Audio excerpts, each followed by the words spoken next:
श्री कृष्ण कहते हैं कि पूरी जिंदगी सबका ख्याल रखने वाली माँ और उस माँ का ध्यान रखने वाले बच्चों का रिश्ता इस दुनिया का सबसे खूबसूरत बंधन है। बेटे के लिए माँ सिर्फ माँ ही नहीं बल्कि एक दोस्त भी होती है जिससे वो अपने जीवन की उलझनों को साझा करता है। खुशकिस्मत होते हैं वो जिन्हें माँ नसीब होती है, क्योंकि इस दुनिया में ये एक ऐसा रिश्ता है जिसमें मिलावट नहीं होती। जिंदगी माँ की जगह कोई नहीं ले सकता। माँ अपने बच्चों से ना सिर्फ निस्वार्थ भाव से प्रेम करती है बल्कि अपने बच्चों को जिंदगी जीना भी सिखाती है। उन्हें रिश्तों की अहमियत बताती है, अपनों से बड़ों का सम्मान करना सिखाती है, दूसरों से प्रेम करना, अनुशासित रहना समेत दूसरों की मदद करना भी सिखाती है। अर्थात एक इंसान अपनी माँ की बदौलत ही समाज में उठने बैठने के लायक बनता है। अर्थात माँ ही एक व्यक्ति की जिंदगी में सब कुछ होती है, क्योंकि माँ से ही इंसान का अस्तित्व होता। इसलिए अपनी माँ को सम्मान दें और उनकी खुशियों को ध्यान रखें, क्योंकि माँ के प्यार के बिना व्यक्ति की जिंदगी अधूरी है। माँ दुनिया का सबसे प्यारा तोहफा है।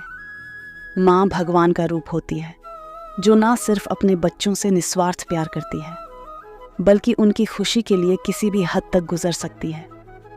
माँ हर इंसान की शक्ति और ताकत होती है।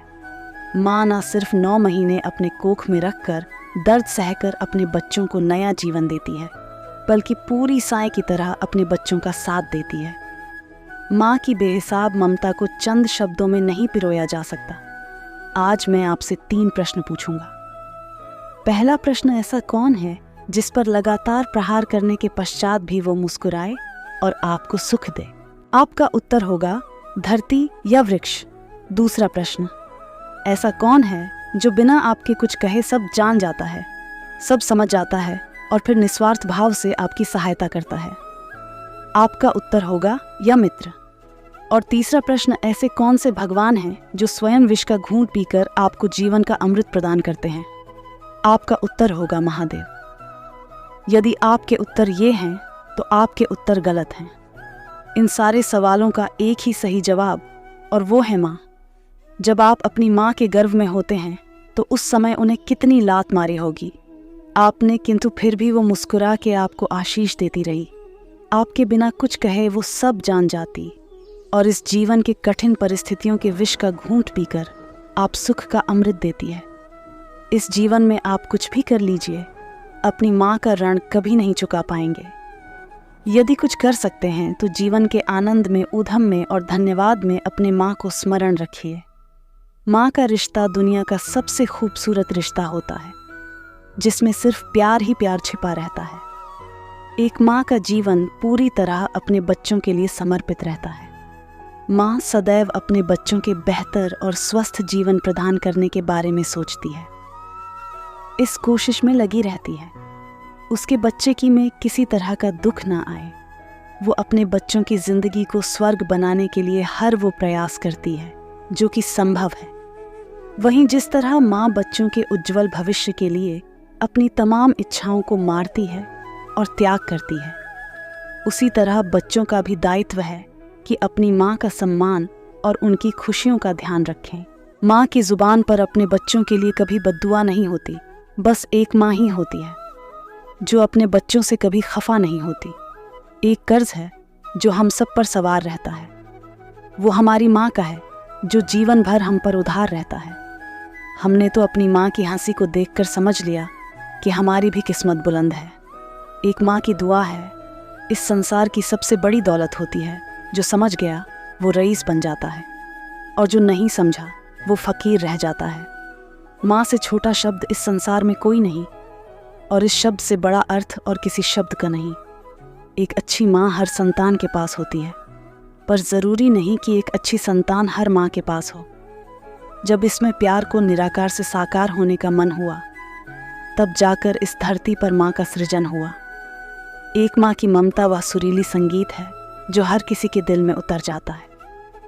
माँ चाहे कितनी भी अनपढ़ हो, पर अपने बच्चों को जीवन के सबसे महत्वपूर्ण ज्ञान माँ से ही मिलते हैं। माँ चाहे कितनी भी अनपढ़ हो, पर बच्चों को अपने जीवन का सबसे महत्वपूर्ण ज्ञान माँ से ही मिलती है। माँ अपने बच्चों के लिए त्याग, और उनके लिए अपने प्यार की तुलना किसी से भी नहीं की जा सकती। हर बच्चे की गुरु उसकी माँ ही होती, और माँ जो शिक्षा देती है वो जीवन भर उस बच्चे का साथ देती है।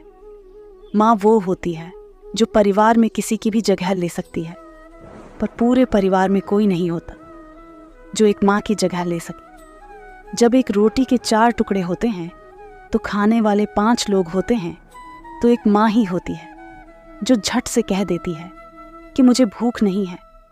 इस संसार में सब चीज़ बिकाऊ है, सिर्फ माँ की ममता ही एक ऐसा आशीर्वाद है जिसे कोई बेच नहीं बहुत देखे हैं।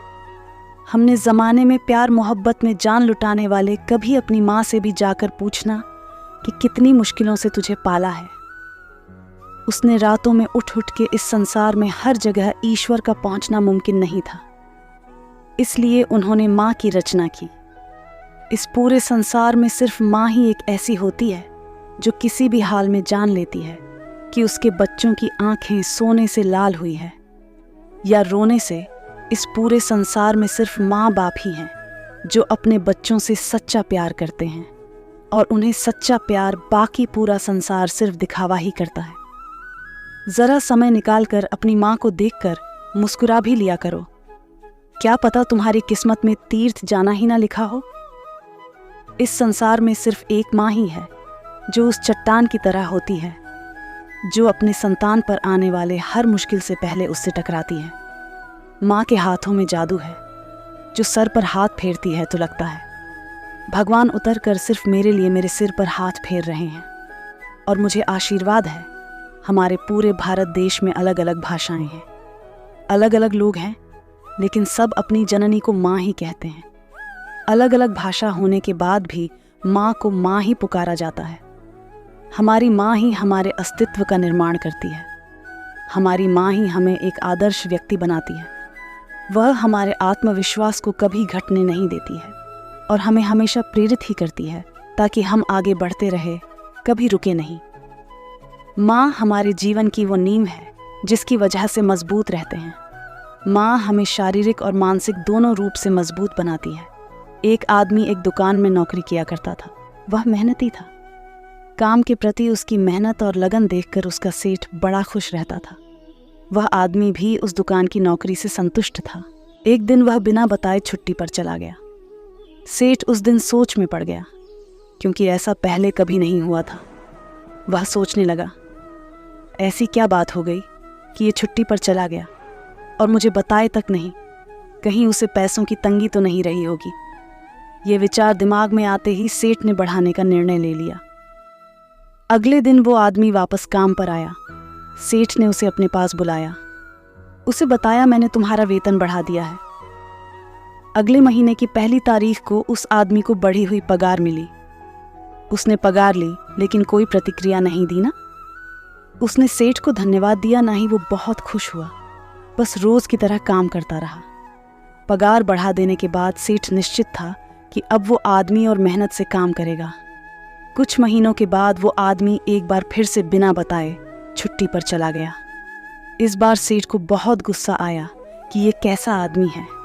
एक तो मैंने इसकी पगार बढ़ा दी, इसके बाद भी इसे जिम्मेदारी का एहसास नहीं है। फिर से बिना बताए इसने छुट्टी मार ली। अगले दिन वो आदमी काम पर आ गया। सेठ ने पहले ही तय कर लिया था कि अब वह उसकी पगार घटा देगा। उसने उसे बुलाकर बता दिया कि अगले महीने से वही पगार मिलेगी जो तुम्हें पहले मिलती थी। अगले महीने उस आदमी को घटी हुई पगार मिली, लेकिन इस बार भी उसने कोई प्रतिक्रिया नहीं दी, ना ही उसे दुख हुआ। बस अपने कामों में लगा रहा। यह देखकर सेठ हैरान हो गया।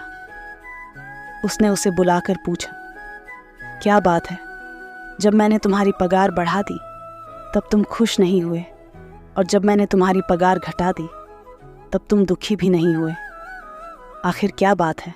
आदमी बोला, सेठ जी, जब मैं पहली बार काम पर नहीं आया था उस दिन मेरे बेटे का जन्म हुआ था। उस समय जब आपने मेरी पगार बढ़ाई तो मैंने सोचा कि जो अतिरिक्त पैसा मुझे मिला है वो उस बच्चे के हिस्से का, इसलिए मैं ज़्यादा खुश नहीं हुआ। जब मैं दूसरी बार काम पर नहीं आया तब मेरी माँ का देहांत हो गया था। उस समय आपने पगार घटा दी तो मैंने सोचा कि मेरी माँ अपना हिस्सा लेकर चली गई। इसलिए पैसे घटने पर भी मैं दुखी और परेशान नहीं हुआ। ये बात सुनकर सेठ बहुत खुश हुआ और उसने उस आदमी को गले से लगा लिया। इस कहानी से हमें क्या सीख मिलती? जिंदगी कभी एक सी नहीं रहती। उतार चढ़ाव तो जिंदगी का हिस्सा है। जब तक जिंदगी है, अच्छा वक्त भी आएगा और बुरा वक्त भी। इसलिए वक्त चाहे जैसा भी हो, उसे पार कर लें। जिंदगी के दबाव में आना बंद कर हर हाल में खुश रहना सीखें। दोस्तों, इस वीडियो में बस इतना है। मिलते हैं अगले वीडियो में। अपना ख्याल रखिएगा। जय श्री कृष्ण।